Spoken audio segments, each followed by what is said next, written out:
এবং তারা মোটামুটি চেষ্টা করে যাতে বাচ্চাদের হাতের লেখাটা মোটামুটি ভালো হয়। সেক্ষেত্রে আসলে কি আমরা সময় পাওয়া গেছে মাত্র হয়তো 55টা ক্লাস হয়তো এরকম পাওয়া গেছে আর কি, সর্বোচ্চ 55টা ক্লাস হবে এরকম।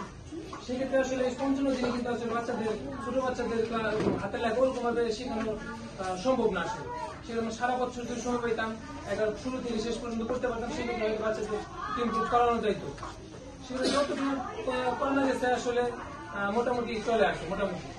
সেক্ষেত্রে প্লের বাচ্চাদের সবচেয়ে বেশি ভালো হয়েছে। উপরের লেভেলে যাই হোক, প্লের বাচ্চা, প্লে নার্সারি বাচ্চা, প্লের বাচ্চাটা সবচেয়ে বেশি মোটামুটি সবাই মোটামুটি ভালো। তাদের আসলে ফার্স্ট সেকেন্ড থার্ড করা আমাদের জন্য কঠিন বলে দাঁড়াচ্ছে। এখন সেকেন্ড হয়ে গেছে 2 জন, তার ইচ্ছে করে থার্ড আমরা 3-4 জন করতে পারতাম, এরকম অবস্থা হয়ে দাঁড়াচ্ছে। বুঝতে পারছেন? এখন আমরা যারা গার্জেন আছেন ছিল গার্জেন সবাই কিছু এখন যারা রেগুলার আছেন, যারা প্রতিদিন আসেন তারাই উপস্থিত। বাইরে কিন্তু যারা মোটামুটি বাচ্চাদের প্রতি সচেতন তারাই মোটামুটি আসলে স্কুল প্রতি উপস্থিত থাকে। তাছাড়া তো অন্য গার্জেন আসে না, তারাও আসলে জানে না যে এইগুলো আসলে বাচ্চারা যে আমরা ছোট ছোট গিফটের আয়োজন করছি, এগুলো কিন্তু বাচ্চারা অনেক খুশি। সর্বোচ্চ একটা 1-1.5 টাকার গিফট হয়, যদি কিন্তু বাচ্চারা মোটামুটি অনেক খুশি। সেক্ষেত্রে আপনারা চেষ্টা করবেন যারা গার্জেন আছেন, ম্যাডামরা ছাড়ানোর চেষ্টা করে, কিন্তু আসলে ওই 30-35 মিনিটে বাচ্চাদের শেখানো কিন্তু অতটুকু সম্ভব না। আমরা শুধু ধরাই দিব, কিন্তু আপনারা গার্জেনদের বাড়িতে যদি একটু না করেন, বাচ্চাদের পরিশ্রম না করেন বাচ্চাদের, সেক্ষেত্রে কিন্তু আসলে ওরকম ভাবে হাতে লেখা শেখানো সম্ভব না। আমরা যদি মিনিমাম 1 ঘন্টা একটু সময় পাইতাম ক্লাসের, যে 1 ঘন্টার সময় বাচ্চাদের শেখানো যায়, সেক্ষেত্রে সম্ভব ছিল আসলে বাচ্চাদের ক্লাসেই সম্পূর্ণ শেষ করা সম্ভব হচ্ছে, কিন্তু আসলে আমাদের সম্ভব হয় না।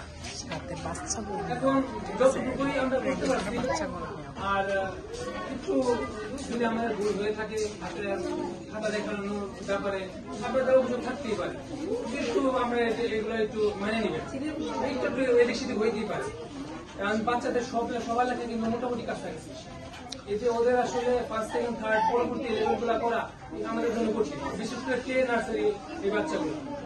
যদি আমাদের কোনো সমস্যা মনে হয় তাদের একটু কি করে নেবেন। আরেকটা বিষয়, এই প্রতিযোগিতাটা এই বছর আগে আমরা কিন্তু এই যে ব্যানার করা, আমাদের আসলে বড় স্কেচ করা উচিত ছিল, আমার ইচ্ছে ছিল। এখন সময় স্বল্পতা এরকম ভাবে আয়োজন করতে পারিনি, এই কারণে একটু আমরা ক্লাসরুমে করতে চাই।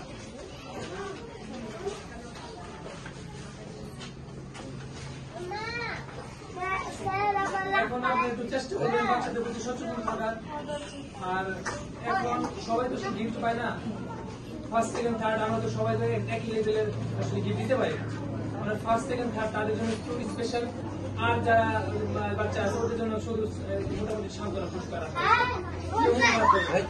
বাচ্চারা তোমরা যেমন করবা, হ্যাঁ তোমরা চেষ্টা করবা যাতে পরবর্তীতে তোমরা সুন্দর হাতের লেখা খুব সুন্দর রাখতে পারো।